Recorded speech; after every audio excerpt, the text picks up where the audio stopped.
Mutton kurma recipe எப்படி செய்கிறதுன்னு பார்க்கலாமா? இது இட்லி தோசைக்கு சூப்பராக இருக்கும். இந்த ரெசிபியை ட்ரை பண்ணி பாருங்கள். நான் இன்றைக்கி 1/2 kg மட்டன் எடுத்துருக்கிறேன். அதுக்கு ஒரு குக்கரில் எண்ணெய் ஊற்றிட்டு பட்டை, லவங்கம், சோம்பு, பிரிஞ்சி இலை இது எல்லாத்தையும் தாளிச்சிட்டு கூடவே பொடியாக நறுக்கின வெங்காயம் ஒரு 2 வெங்காயத்தை சேர்த்துக்கோங்க. பச்சை மிளகா 2 சேர்த்துக்கோங்க. கருவேப்பிலை 2 சேர்த்துக்கோங்க.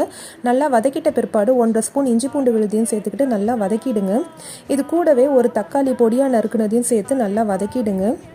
இது எல்லாமே நல்லா வதங்கின பிற்பாடு வாஷ் பண்ணி வச்சுருக்கிற மட்டனையும் சேர்த்து தேவைக்கு தகுந்த உப்பு, மஞ்சத்தூள், குழம்பு மிளகாத்தூள் ஒரு 2லேருந்து 2.5 ஸ்பூன் வரைக்கும் சேர்த்துருக்கேன்.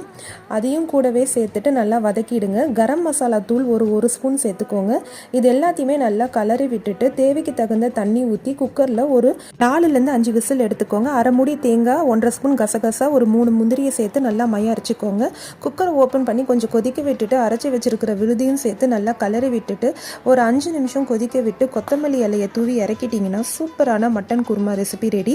இந்த ரெசிபியை கண்டிப்பாக ட்ரை பண்ணி பாருங்கள். இட்லி தோசையோட சூப்பராக இருக்கும். இந்த வீடியோ பிடிச்சிருந்தா லைக் பண்ணுங்கள். சேனலை மறக்காமல் சப்ஸ்கிரைப் பண்ணுங்கள். தேங்க்யூ.